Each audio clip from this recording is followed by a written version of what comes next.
저희 휘지아님 팬 미담 플러스 주간신문 네. 네, 저희 전격적으로 단독으로 인터뷰 응해주셔서 너무 감사드립니다. 네.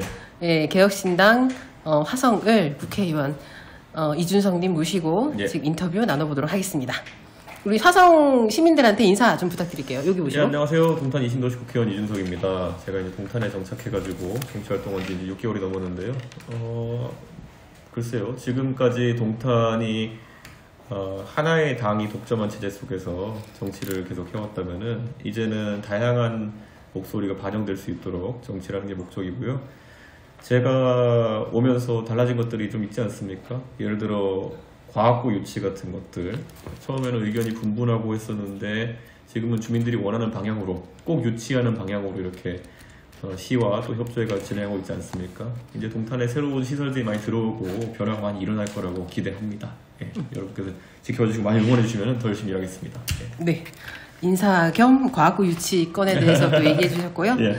제가 이제 준비한 질문이 한 5-6가지 있는데 예. 또 그거와 관계없이 그냥 제가 궁금한 거 즉흥적으로 네. 물어보기도 하고 할게요. 일단은 어제 기자회견을 여셨어요. 기자회견도 아니고 간담회입니다. 간담회인가요?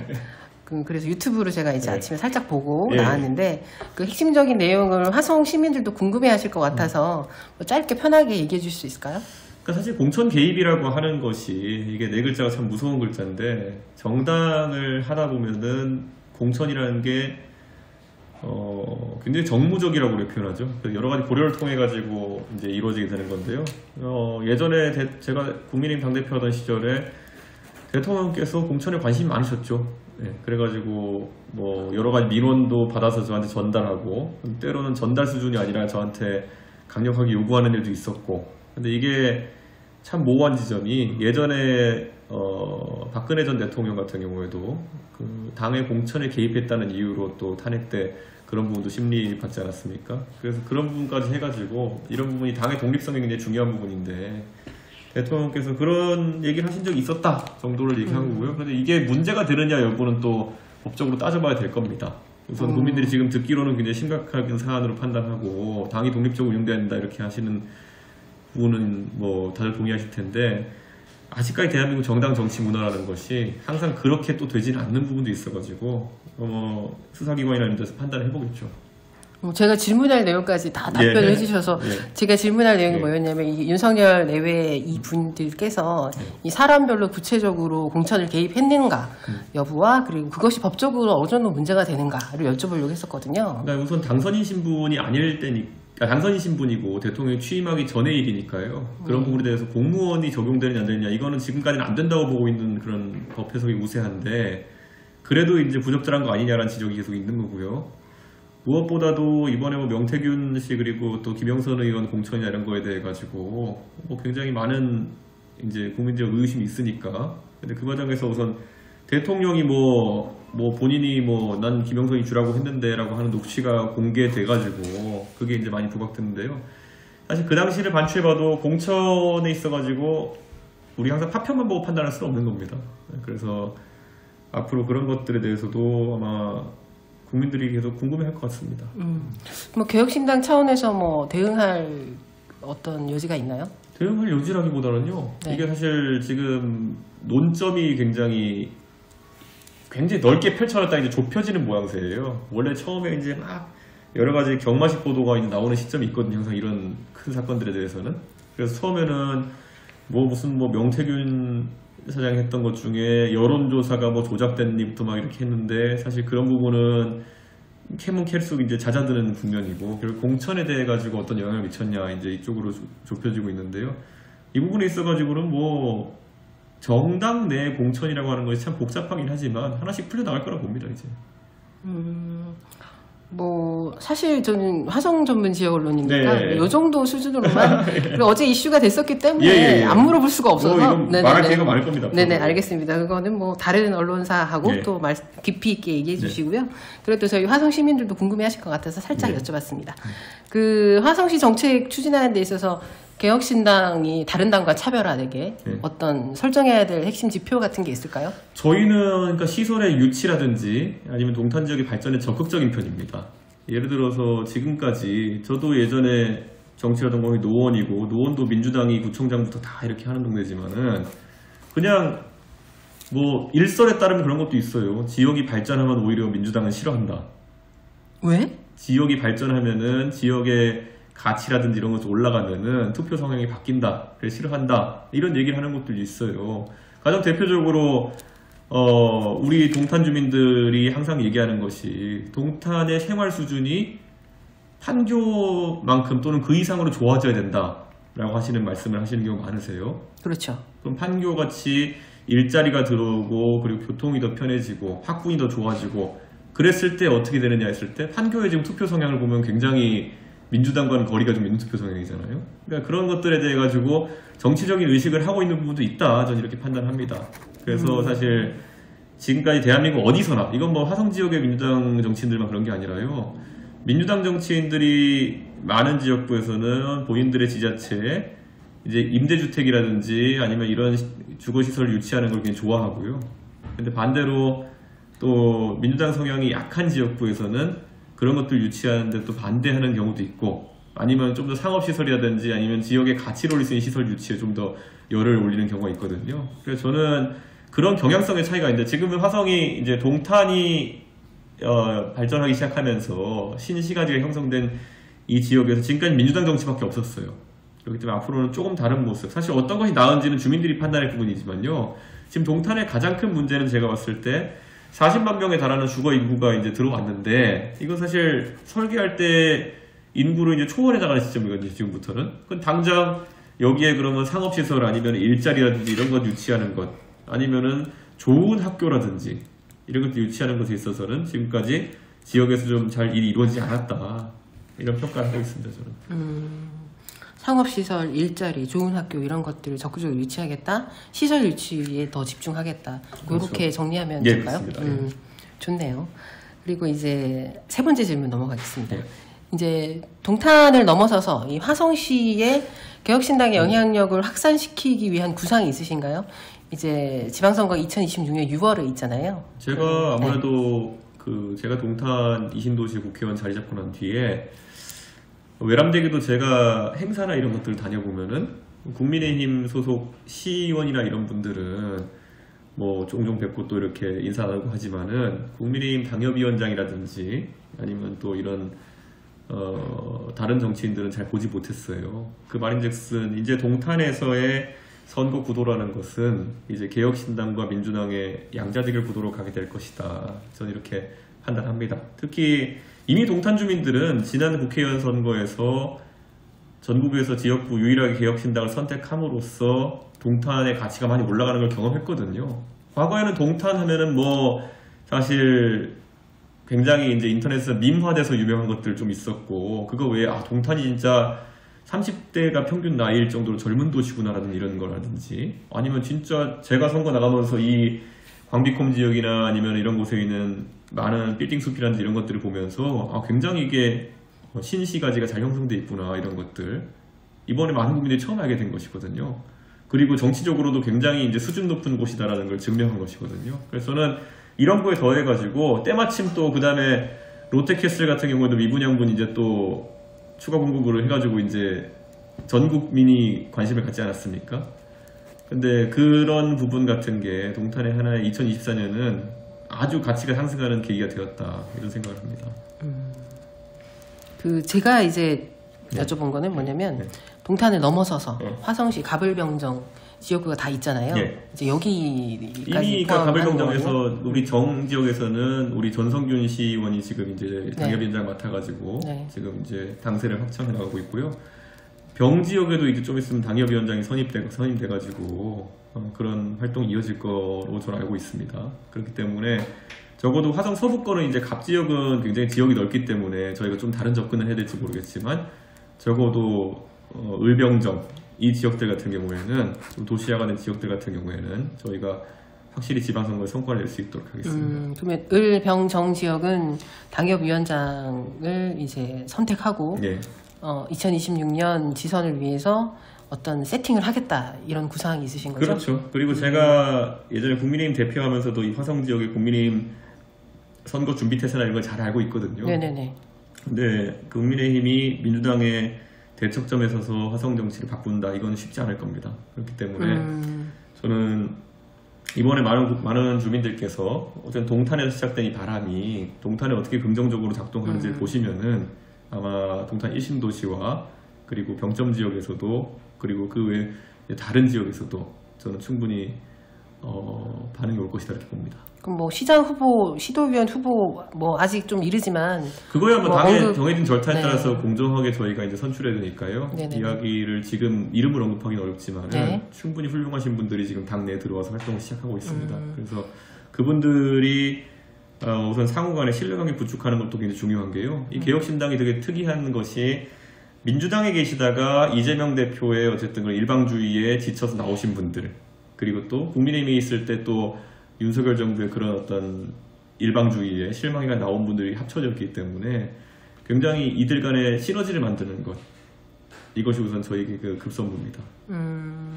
뭐 이게 전통적인 방식일 수도 있지만 선거 직전에 예를 들자면 뭐 국민의힘이나 뭐 다른 당들은 그 선수를 뭐 나가고자 하시는 분들이 막 지역 활동을 막 예, 예. 하잖아요. 예, 예. 봉사단에서 막 열심히 활동하시던가 자기를 알리기 위해서 어떤.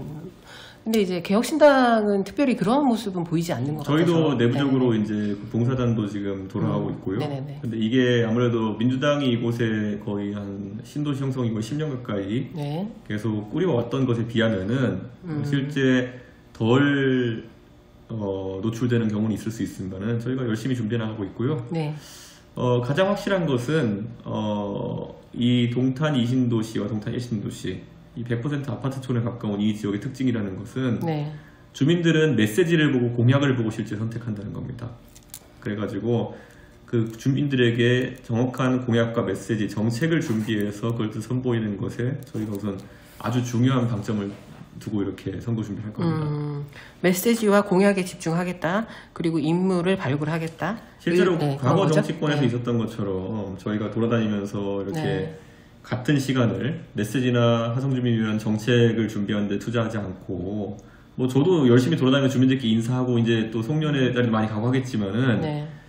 그 동탄 주민들은 국회의원이나 아니면 정치인과 소통하고 같이 술 마시고 이렇게 인사하고 이런 것도 좋아하지만은 진짜 동탄의 변화를 추구하는 사람들, 화성의 변화를 추구하는 사람들을 선호하는 걸 저는 알고 있습니다. 네, 그렇기 때문에 조그만 시간이 더 투자해가지고 제가 사실 국회 내에서 활동할 때 보면은 티나게 하는 것도 있지만 또 티 안 나게도 보면 예를 들어 지금 동탄 지역에 지난번에 기사로 보신 분도 있겠지만은 네네. 동탄과 뭐 병점 지역까지 화성 동부 지역의 경찰 인력이 네.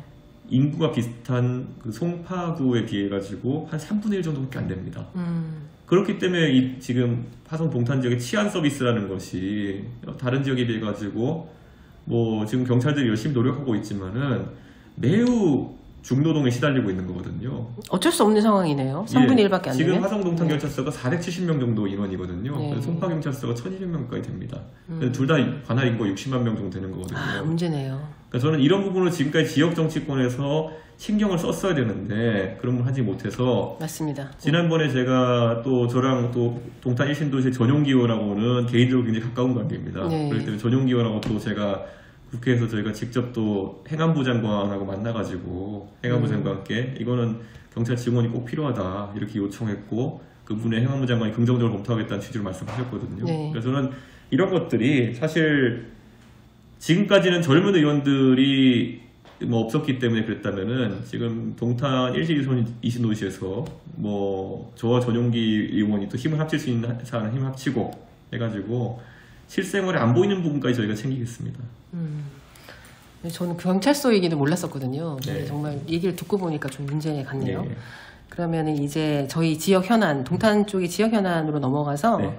그 동탄2 3부지 물류단지 조성에 대해서 최근에 네. 엄청 시끄러웠어요. 그렇죠. 지난주에 뭐 대규모 집회도 있었고 이거에 대한 우리 그 국회의원의 입장은 무엇인지. 사실 이 부분에 대해 가지고 그 안전 문제에 대한 우려가 굉장히 큽니다. 우선 첫째로 저도 개인적으로는 그 동탄에서 이제 신동에 정착했는데요. 이 신동 지역 같은 경우에는 제가 사는 호반 서밋 아파트 바로 앞이 이제 소위 말하는 쿠팡뷰입니다. 쿠팡뷰요? 예, 제가 그 마루에서 이제 창밖을 내다보면은 네. 앞에 쿠팡과 뭐 G마켓 이런 그 물류창고들이 대형 물류창고들이 자리하고 있거든요. 그래서 사실 이게 뭐 나쁘진 않습니다만은 어쨌든 지역민 입장에서는 주거시설과 아주 밀접하게 이런 초대형 물류시설들이 존재한다는 것 자체가 굉장히 부담스러운 건 사실이거든요. 그리고 두 번째로는 그 신동 물류창고 같은 경우에는 그 애초에 설계될 때 실리 IC를 통해서만 이제 빠져나갈 수 있게 설계됐거든요. 그래가지고 거기에 물류창고가 존재한다 해가지고 대형 트럭들이 이제 저희 집 앞이나 아니면은 이 신동 지역에 많이 다니지 않습니다. 그런데 지금 이제 유통산부지에 들어오겠다고 하는 그런 물류창고 같은 경우에는 그런 부분에 대한 교통 대책이 지금 안 나와 있는 상태입니다. 그렇기 때문에 실제로 대형 물류 차량 같은 경우에 시간대에 따라 가지고는 아이들 통학 시간대, 특히 등굣길이나 이럴 때 물류 차량들이 입출입이 같이 걸릴 가능성이 농후하거든요.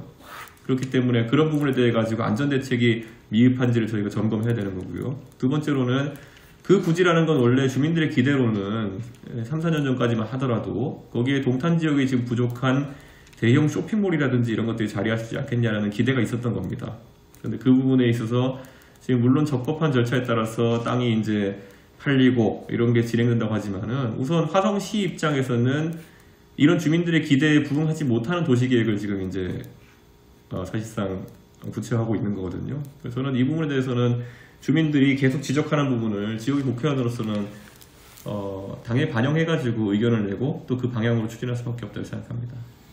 그 사실상 2023년 12월에 이제 고시가 변경됨으로써 저도 지금 많이 알아봤지만 법적으로가 하자가 없어 보인다라는 말이 사실은 그렇죠. 맞는 것 같아요. 그런데 지금 이 문제 뭐냐면 물류창고라는 것이 결국에는 주민들의 어쨌든 협조나 아니면 이런 것 없이는 운영되기 쉽지 않은 것도 사실입니다. 예를 들어 주민들 입장에서 본인들의 이제 아이들의 통학로라든지 아니면 본인들이 보행하는 그 뒤에 이제 장지천이나 이런 쪽으로도 사람들이 접근 많이 하고 할 텐데 그런 쪽에 예를 들어 대형 차량들이 오간다 이런 것들은 끝없이 주민들과 갈등이 야기될 수밖에 없는 것이거든요. 그렇기 때문에 그런 부분에 있어서는 거기에 물류창고를 지으려고 하는 주체 같은 경우에도 아마 좀 고민을 해야 될 것이다. 저는 그런 생각을 합니다. 교통영향 평가 부분 지적하셨고 안전 문제 지적하셨고 이것이 법적으로 하자가 없더라도 끝없는 갈등을 야기할 것이다 이렇게 말씀하셨어요. 그렇죠. 안 그래도 지금 이 최근에 정말 안타까운 일이지만은 그런 교통이나 안전 대책이 더 중요해지는 게 이 광비콩 지역에서 최근에 그 공사 차량의 이런 것들에 대해 가지고 주민들이 끝없이 우려를 제시했음에도 불구하고 그런 공사나 이런 것들을 하면서 충분한 안전 요원을 배치하고 안전에 대해 고려하지 않아 가지고 정말 안타까운 사고 같은 것들이 발생했거든요. 그래서 저는 이번에 물류창고와 관련해가지고도 주민들이 지금 이게 괜히 우려하고 있는 것이 아닙니다, 지금. 네, 이 부분에 대해서 지금 주민들이 반대위원회가 조직이 되고 지금 공문을 시장한테 보내고 뭐 시위를 하고 뭐 또 토론회를 추진하고 이러한 일련의 활동을 하고 있어요. 사실 이 모든 게 저는 동탄 지역에서 지금까지 그 정치에 있어서 상호 경쟁이 부족했기 때문이다라고 저는 생각합니다. 왜냐하면은 제가 기억하지만은 제가 오기 전까지 이 동탄 지역은 민주당이 거의 60%, 65% 가까운 득표율을 받는 지역이었고 그러다 보니까 사실 주민들의 의견을 수렴하거나 이런 절차가 없이도 이런 많은 절차를 진행해도 된다는 그런 문화가 아예 시정에 깃든 것 같아요. 그래서 저는 이 부분은 강하게 지적하고 싶은 것이 제 입장에서도 이제 지역의 국회의원으로서 이번에 광비콩 지역의 뭐 토지 이제 용도 변경하는 문제라든지 이런 부분 같은 경우에는 충분히 시에서 저에게 먼저 상의를 하고 이해를 구하고 제가 이해할 정도 납득할 정도면 제가 오히려 나서서 주민들을 설득할 수도 있고 이런 부분이 있을 텐데 제가 이런 시에서 추진된 상황 중에서 뒤늦게 하는 일들이 더러 있습니다. 지역구 국회의원인데도 불구하고 그렇죠. 그거는 제가 봤을 때 다른 지역에서는 흔히 일어나지 않는 일이다. 왜냐하면 저도 뭐 다른 지역에서 정치해보다 했지만은 하다못해 그거는 야당의 위원장이라는 사람들에게도 정보를 공유하고 이렇게 이야기하는 편인데 이 상황에서는 지금 많은 부분이 미궁 속에 이제 있는 지점이 있었다. 당장 이번에 일례로 과학고원 문제 한번 보십시오. 과학고 그 공모하겠다고 뜬 지가 언젠데 그때 그 화성시의회에서 과학고 관련 표결하고 나가지고 거기서 시민들이 깜짝 놀랐잖아요. 저도 그거 일면에 냈습니다. 당연히 유치를 하는 방향으로 가는 거라 생각하고 시민들은 당연히 시의회와 시청을 믿고 있었는데 네. 갑자기 무슨 그 반대표를 시의원들이 우르르 던지는 상황이 생기고 근데 그것이